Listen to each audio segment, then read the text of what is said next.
Selamat jumpa kembali Bapak Ibu di dalam Renungan GKI Sangkrah pada hari ini. Apa kabar?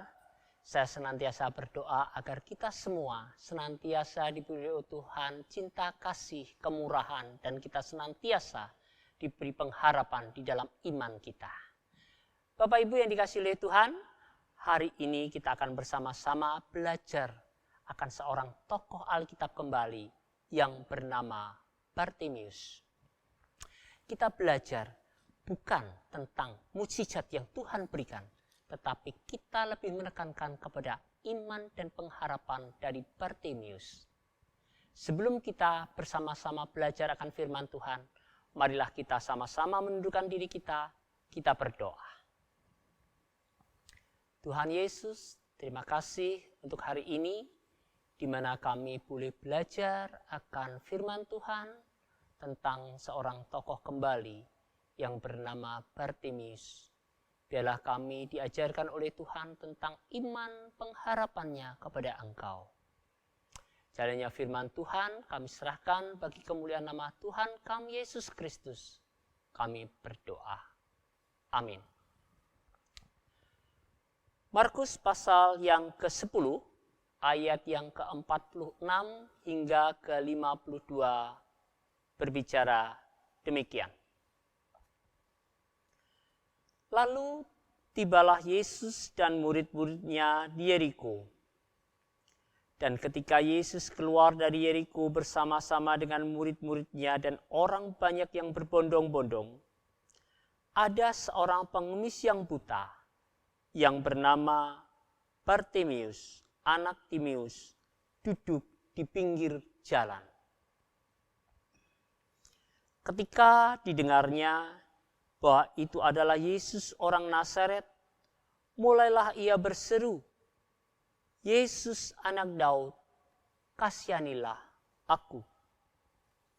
Banyak orang menegurnya supaya ia diam, namun semakin keras ia berseru, "Anak Daud, kasihanilah aku." Lalu Yesus berhenti dan berkata, "Panggillah dia."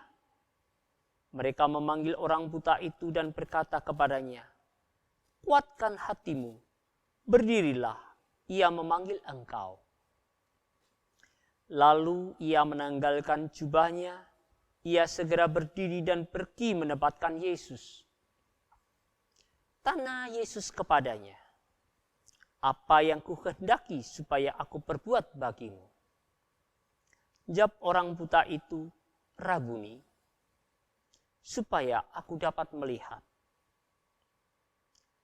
Lalu kata Yesus kepadanya, "Pergilah, imanmu telah menyelamatkan engkau." Pada saat itu juga melihatlah ia, lalu ia mengikut Yesus dalam perjalanannya. Dalam perikop ini menceritakan ada seorang yang bernama Bartimius. Dia seorang pengemis dan dia buta. Setiap hari dia ada di Yeriko, di jalan itu. Dan dia mendengar nama Yesus sebelumnya. Pada satu kali ketika Yesus bersama dengan rombongan ada di jalan itu, maka Bartimius mendengarnya dan dia berteriak, "Yesus anak Daud, kasihanilah aku." Semakin banyak orang untuk melarangnya, untuk berteriak, maka semakin keraslah Bartimius berseru, "Yesus anak Daud, kasihanilah aku." Ada hal yang menarik. Ketika rombongan Yesus ini berada di Yeriko, Yesus berhenti dan dia memalingkan wajahnya kepada Bartimius. Apa yang menyebabkan Yesus berhenti dan memalingkan wajahnya ke Bartimius? Padahal di situ banyak orang berbondong-bondong mengikuti dia. Ada yang sakit, ada yang menaruh segala pengharapannya akan masalah hidupnya. Tetapi kenapa Yesus berhenti dan dia memalingkan wajahnya kepada Bartimius? Yaitu ada satu pengakuan dari Bartimius. Yesus anak Daud, kasihanilah aku. Bartimius percaya bahwa Yesus itu adalah Mesias yang dijanjikannya. Karena Mesias harus lahir dari keturunan Daud. Bapak Ibu, kenapa Yesus tidak lahir ada di Yeriko? Kenapa Yesus tidak lahir di Yerusalem? Bukankah kitab para nabi, kitab Taurat menceritakan bahwa Yesus akan lahir dari tunas Daud? Dan Daud pun berasal dari Bethlehem. Untuk itulah Bartimius berseru, Yesus anak Daud, kasihanilah aku. Bapak Ibu, ada sebuah ilustrasi tentang masalah iman dan pengharapan. Kita pernah naik bis atau mungkin naik pesawat. Pernahkah Bapak Ibu, ketika kita naik bis atau naik pesawat, kita menanyakan terlebih dahulu, siapa nama pilotnya? Siapa nama supir bisnya? Sudah berapa lama dia belajar untuk menjadi supir? Sudah berapa lama dia jadi pilot? Ada referensinya enggak? Kita enggak pernah mempertanyakan itu. Tetapi kita langsung duduk. Dan sambil duduk, kadang-kadang kita WA kepada istri kita, kepada anak kita, atau keponakan kita. Aku nanti sampai jam 5. Tolong dijemput. Kenapa kita percaya? Walaupun kita tidak tahu dalam perjalanan akan terjadi apapun. Dalam perjalanan hidup, kita lebih mempercayai orang-orang tersebut daripada kepada Allah. Tidak demikian dengan Bartimius. Bartimius percaya akan Tuhan, akan Mesias, akan Yesus. Maka Bartimius menanggalkan jubahnya.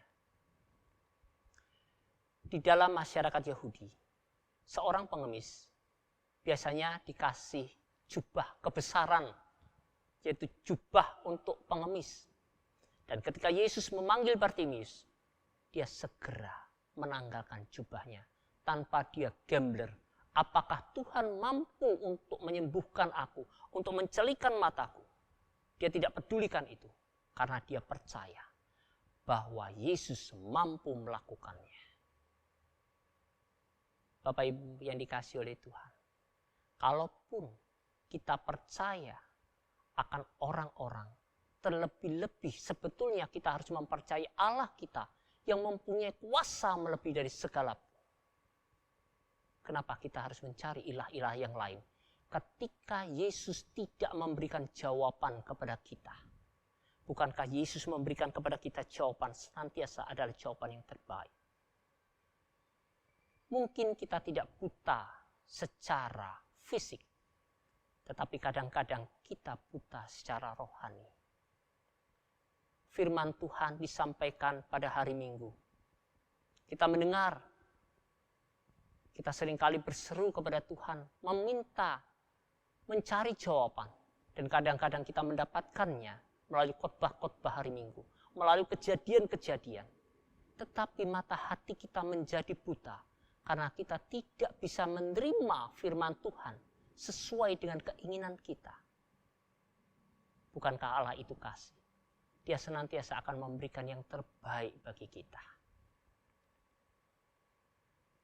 Buta rohani bukan hanya berbicara tentang diri kita, tetapi buta rohani juga berbicara tentang bagaimana kita mengasihi sesama kita.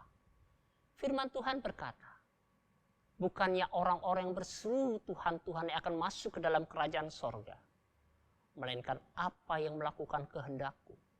Kehendakku apa yang diinginkan oleh Tuhan? Apakah kita pernah menengok saudara kita ketika dia terpenjara? Adakah kita memberikan penghiburan ketika saudara kita mengalami suatu musibah? Mereka menangis. Apakah kita datang menghibur? Apakah kita menolong ketika saudara kita mengalami kesesakan? Apabila kita sudah melakukan itu, maka seperti Bartimius, ketika Yesus berkata, pergilah, imanmu telah menyelamatkan kamu. Yesus tidak mengatakan, kemarilah Bartimius, aku akan pegang kepalamu terlebih dahulu, baru engkau akan melihat. Tapi Yesus berkata, pergilah. Maka dengan imannya, Bartimius pun melangkah dan dia dapat melihat. Demikian pula ketika kita berseru kepada Tuhan dengan iman kita, maka percayalah, Tuhan memberikan jawaban dan kita percaya itu, maka kita akan melihat seperti Bartimius melihat. Biarlah firman Tuhan pada hari ini memberikan kepada kita terang hidup kepada Kristus. Amin. Mari kita sama-sama berdoa. Tuhan Yesus, terima kasih untuk renungan hari ini. Biarlah itu mengajarkan kepada kami semua di tempat ini, untuk kami boleh mempunyai pengharapan iman di dalam Tuhan, bahwa sungguhnya Engkau adalah Allah yang sanggup menolong setiap persoalan-persoalan kami dengan cara apapun. Dan kami mempercayai bahwa Engkau adalah Allah yang penuh kasih, yang memampukan kami untuk senantiasa diberi kekuatan dalam pengharapan kami kepada Tuhan. Seperti Bartimius. Di dalam nama Tuhan Yesus Kristus kami berdoa. Amin.